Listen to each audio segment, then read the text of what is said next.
Ragnar, thank you so very, very much. It's a great, great pleasure now to introduce Dara Birnbaum. Dara Birnbaum's pioneering video works and multimedia installation are among the most influential and innovative contributions to contemporary discourse on art and television.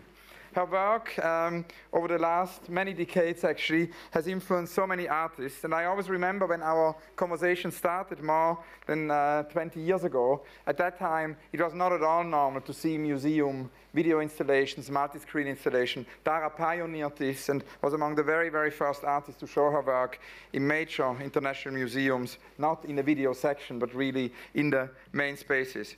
Her work has always dealt with the power of mass media images and gestures to define mythologies of culture. There's one thing I was thinking actually this morning, as I remembered one of our earlier conversations, when you talked about England and how important England was for you at the very beginning to trigger early works like Wonder Woman. And it was a book of Raymond Williams, you told me, the structural look Raymond Williams had at British television. And you told me in England there existed the remnants of the nuclear family. TV was structurally programmed, keeping this in mind, that it was formative for people at home, especially housewives. So that was the beginning for your work. So it is wonderful that you're here back in London. You've had many exhibitions here, most recently the exhibition at the South London Gallery. There is also a retrospective of Dara Birnbaum touring, which was at the SMAC in Ghent, at the Serralves Foundation in Porto, and also at the Kunsthalle Wien. In 2012, Dara was appointed senior critic at Yale University School of Art. Today will be a multi-part event. Dara will give an introduction to her film, Will of the Wisp. We will then see the Will of the Wisp screened, and we'll then have a short conversation. Dara was telling me that it is important that there is a danger of memory and a danger of forgetting. A very, very warm welcome to Dara Birnbaum.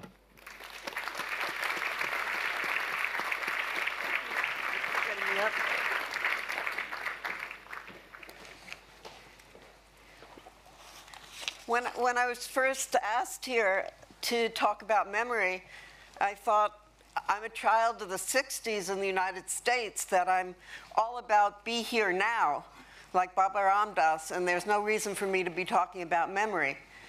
Then I realized how important a part it's played in my life as in everyone's life, and how much it means to me now. I'm in a terror of memory. I don't know if you've been watching the debates in the United States between Obama and Mitt Romney, but the memory of the debate of the two presidential candidates has me absolutely terrorized. I don't know how to get around it, and I tell bad Obama jokes lately. Like I always say, oh, I'm not prepared for this speech, which is in fact how I feel tonight. So there's going to be no sex in my talk. There's going to be a lot of rejection. There is going to be a lot of sadness, unfortunately. And I did a lot of pieces that embody ways of looking for memory. And the other thing that I do want to say before I start is that I want to prove that all artists are not narcissistic. And I'm beginning to feel that, in fact, I am as much as I fight it. So in lieu of that, I would like to thank John Hull for his presentation yesterday. I don't know how many people were here for the blindness in memory, but he really moved me, and he came from the heart. And I kind of want to do the same tonight. Out of the films that I've made, I'm going to show Will of the Wisp. It might seem a little maudlin or nostalgic as people are putting it. I'm trying to think that it's not. In fact, that it's a kind of reverie.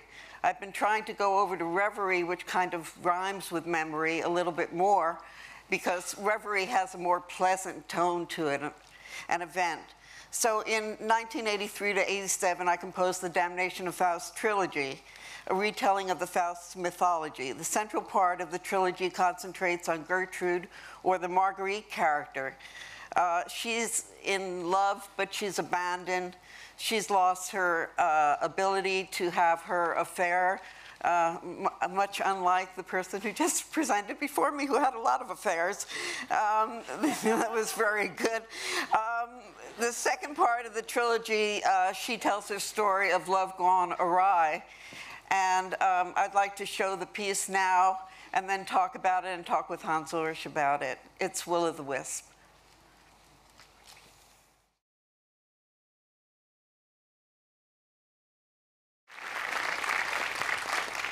In the end, you could see that it's dedicated to a trip to France, and I thought that it's best that I talk from a personal point of view, that in fact I couldn't face my own memory of abandonment and loss that I had gone through.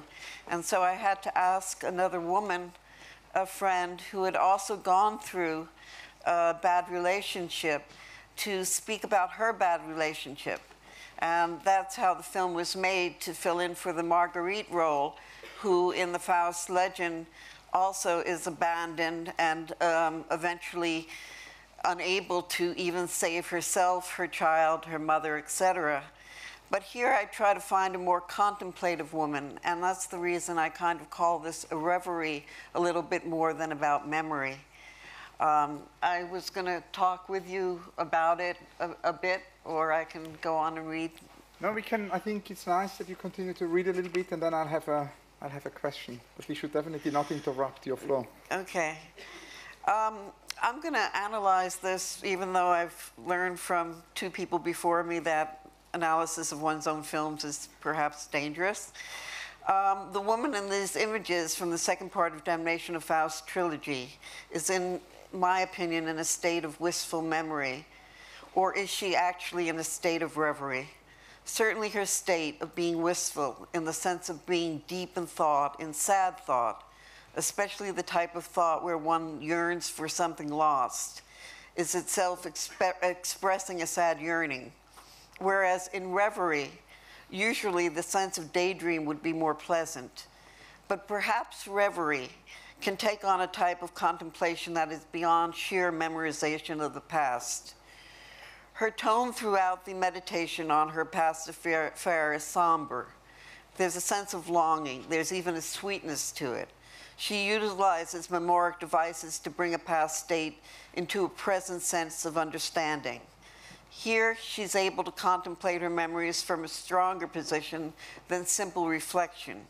She's able to understand, for example, how one can deform the past in order to fit it to one's own desires or needs. We've talked about that a lot in the last 2 days.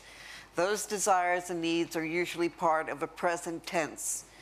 Here, her overview of a memory of a relationship also questions how the other person felt or how the other person is. Sometimes it's actually not possible to be grasped or known. I think that part of memory is unknown. I think that's the part we distort. Why do I want to fit this melancholic poem into a definition of reverie? It's my own fondness of the term, even growing up with Debussy's Reverie and falling into a state of being and feeling that's quite outside the normal realm. The actual French reverie comes from a Middle French term for delirium, and I think there's a sense of delirium here, and there's a sense of delirium with most memory. As she states, there's rarely any reflection on the state of things. Now her musings carry forth a more critical distance, meaning they are less somber and more of a meditative state. She's able to reflect on it without being as deeply lost within the essential past state. And therefore, I would contribute to this sense of reverie, due to the utter sadness and the vulnerability of the moment now being gone. The kind of deformity she mentions is a constantly evolving process, according to the current state of mind. There is an essential component of memory, if used in a poetic sense, in the sense of possessing unusual sensitivity or insight. There is a bit of romance, that's been an off term here too, involved with this, as it's involved with most states of reverie. Is contemplation a component of memory, or does it subjugate memory to a form of analysis? Memories, as with reverie, are shaped by our own personal and cultural histories. In addition, imagination can shape us as much as our real lived experience. With most of our memories, relationships are involved, whether it be only the idea of relating to the self or to the other. Frequently, we mirror ourselves through the other, again distorting the original value. Memory, in its simplest definition, is the ability of the mind or of an individual or an orgasm. I'm getting influenced by the conference. I have no orgasms lately, or organism, to retain learned information and knowledge of past events and experiences to retrieve it. That's what you get for getting old. In this way, there is an attempt to preserve what is considered the original knowledge of the event or the relationship. In a scientific way, the definition of memory can even include the ability of some materials, for example, plastics and metals, to return to their original shape after being subjected to deformation. In Will of the Wisp, it's accepted that all is deformed from the past in order to fit it according to the current needs. It's possible to retain a strong enough sense of self and being that the distortion becomes minimal, as the current state or the needs are able to become more closely objectified. I allowed Will of the Wisp to ask these questions without providing stable or concrete answers, allowing therefore for the main woman character to evolve simply by asking critical factors while reflecting on the past. In the past, she questioned how far would it go this time, remembering the good moments and the bad moments, but nothing in between. However, her current state of being is exactly that, the state of being in between. And the work is something that I see as a mixture and in between the state of memory and reverie. That's it. Thank you, Dara. Thank you very much. It answers almost all my questions. However, there's actually one I analyzed myself. No, it was great. It was great. There was actually one question I wanted to ask you. I mean, first of all, the idea to bring reverie into memory is great and would have made Cedric Price also very happy. We started out today by, quoting Cedric Price as a great inspiration, his idea of the Farm Palace as an utopic institution for the marathon. And Cedric was always connecting memory and reverie in this idea of actually not the pavilion, but a folly. He sort of connected it to architecture, and he said somehow the garden folly connects memory and reverie. He defined it as a kind of a distortion of space and time. And Cedric brings us also to the question I wanted to ask you, and it ties in with what Jacques and Pierre and Amos discussed earlier tonight, when they felt that towards the end of these 2 days, a great sense of urgency to bring in utopia, and this idea how we can actually use memory to maybe project or invent the future or build the future. And in many of our conversations in the past, utopia played a role. We spoke about your connection to Abbie Hoffman, to Berkeley 69. We talked about the sort of utopia moment in video art at the beginning as another kind of connection to utopia. We talked about Lawrence Halprin, who was one of your teachers, the great landscape architect. So I was just wondering if you maybe, I mean, it's many questions in one, but if you could maybe talk a little bit about this utopian aspect of memory, following on what Amos said, and if you would agree with him or not. I actually don't agree. I don't think I've become a cynic, but I'm not sure that projection of utopian ideologies is a way to get to the present any longer. I'm much more part of the Be Here Now and the Occupy movement. And Occupy is taking the present sense of form and establishing a current depiction, not of utopia, but of actuality, of finding utopian methodologies and bringing them into reality of the moment. And the idea of Occupy Now is very strongly affecting me in the United States. And does it enter your work, what you're working on at the moment? Or? No, it's too big to enter my work. I don't know how to face the present future. And I find that in my work, and maybe a reason that I was asked here, is that I constantly seem to reflect on memories, or instead of a memory, like for example in a work called Tiananmen Square, I put a current voice. I take that videotape that we talked about the very first day. Is there a videotape that is existent in your head?